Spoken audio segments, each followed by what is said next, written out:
বিদ্যালয়ে নেই ছাত্রছাত্রীদের জন্য শৌচালয়ের ব্যবস্থা। তীব্র গরমে বারান্দায় বসে মিড ডে মিলের খাবার খেতে হচ্ছে ছোট ছোট ছাত্রছাত্রীদের। ত্রিপুরা ধলাই জেলা লংতরাই ভ্যালি মহকুমায় ছৈলেংটা সরকারি ইংরেজি মাধ্যম বিদ্যালয়ে ছাত্রছাত্রীদের জন্য নেই শৌচালয়ের ব্যবস্থা, নেই মিড ডে মিলের ব্যবস্থা। এই তীব্র গরমে ছাত্রছাত্রীদের মিড ডে মিলের খাবার খেতে ব্যাপক অসুবিধার সম্মুখীন হতে হচ্ছে। নেই বসার জায়গা, ছাত্রছাত্রীদের মিড ডে মিলের খাবার খেতে হচ্ছে বারান্দায় কষ্ট করে বসে এবং দাঁড়িয়ে থেকে। যার ফলে মঙ্গলবার এই অভিযোগ এনে ছাত্রছাত্রীদের অভিভাবকরা ডেপুটেশন দেয় লংতরাই ভ্যালি মহকুমা শাসকের নিকট। ছাত্রছাত্রীদের অভিভাবকরা জানিয়েছেন, যদি দ্রুত বিদ্যালয়ে ছাত্রছাত্রীদের জন্য শৌচালয় এবং মিড ডে মিলের খাবার খাওয়ার জন্য বসার কোনো ব্যবস্থা না করা হয় তাহলে অভিভাবকরা আন্দোলনে যেতে বাধ্য হবেন বলে হুঁশিয়ারি দিয়েছেন। ত্রিপুরা থেকে রঞ্জিত মল্লিকের সাথে বিক্রম কর্মকারের report, crime press Bengal news. আমরা এসছি যে ছৈলেংটা গভর্নমেন্ট স্কুল থেকে একটা তাইনার কাছে একটা ডেপুটেশনের জন্য আসলাম। যে স্কুলের মধ্যে বিভিন্ন সমস্যা, স্কুলের সমস্যাগুলো হলো যে স্কুলে টিনের বেড়া, টিনের ছাউনি, বাচ্চাদের প্রচণ্ড কষ্ট হয়। এই কারণে আমরা প্রত্যেক দিন বাচ্চারা অসুস্থ হচ্ছে, বমি করছে, বিভিন্নভাবে অসুস্থ হচ্ছে। তার মধ্যে কারেন্টের প্রবলেম আছে, কারেন্ট চলে যাওয়ার পর ফ্যানগুলো ঠিকভাবে, কারেন্ট আসলে ফ্যানগুলো ঠিকভাবে চলে না, মানে এত গরম বাচ্চাদের। তারপর স্কুলের মধ্যে আরও সমস্যা আছে, ইউরিনের সমস্যা, লেট্রিনের সমস্যা, জলের সমস্যা, এগুলো ভালো ব্যবস্থা নেই। তো আমরা এসডিএম স্যারের কাছে এই আবেদনে এসেছি যে আমরা যাতে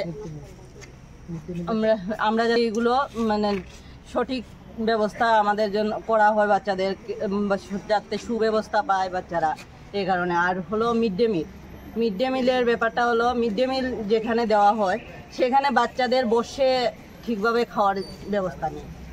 বাচ্চারা যখন থাল নিয়ে বসে তখন কুকুর আসছে, অনেক সময় দেখা যায় থাল থেকে কুকুর ডিমগুলো নিয়ে যায়। তার মধ্যে বৃষ্টি আসলে বড় বাচ্চাদের বসার জায়গা নেই, রৌদ্রের মধ্যে দাঁড়িয়ে খেতে হয়, এইগুলো মানে বিভিন্ন সমস্যা।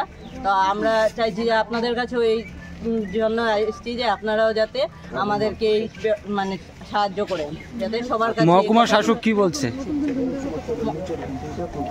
নিচের বিল্ডিংটা 3 মাস হয়ে গেছে, কমপ্লিট হয়েছে, কিন্তু এখন পর্যন্ত আমাদেরকে নিচে নেওয়া হয়নি। বাচ্চাদেরকে নিচে নিলে ভালো হয়। আজকে এটাই সবচেয়ে আগে আমাদের দাবি যে বাচ্চারা যাতে নিচে নিয়ে যাওয়া হয়। আপনারা যে মহকুমা শাসকের কাছে এসেছেন, মহকুমা শাসক কি বলেছে আপনাদের? মহকুমা শাসক আজকে আমাদেরকে বলেছেন যে আপনারা প্রিন্সিপালকে বলুন যে নিয়ে যাওয়ার জন্য নিচে, যদি কমপ্লিট হয়ে থাকে তাহলে যাতে নিচে নিয়ে যাওয়া হয়। আপনারা কোন স্কুলের কথা বলছেন? স্কুলের নামটা কি? Chhailengta English medium school. তোমার আমার সকলেরই একটাই পছন্দ, মাদার্স চয়েস। ঘরে সুগন্ধি ভাত, প্রতিদিনের রান্নায় নিখুঁত স্বাদ, চাই উন্নত মানের চাল। তাহলে আর দেরি কেন? আজই যোগাযোগ করুন ধনরাজ অ্যাগ্রো ইন্ডাস্ট্রিজ প্রাইভেট লিমিটেডে।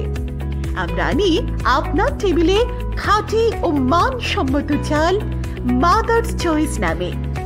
একবার ব্যবহার করুন, আর ফিরে তাকাতে হবে না। বিশ্বাসী গড়া, গুণগত মানে সেরা মাদার্স চয়েস। মা যেমন চান, চাল তেমনই। যোগাযোগের জন্য এখনই কল করুন 8509752023 এই নম্বরে। মাদার্স চয়েস শুধুই সেরা নয়, সবার প্রথম পছন্দ।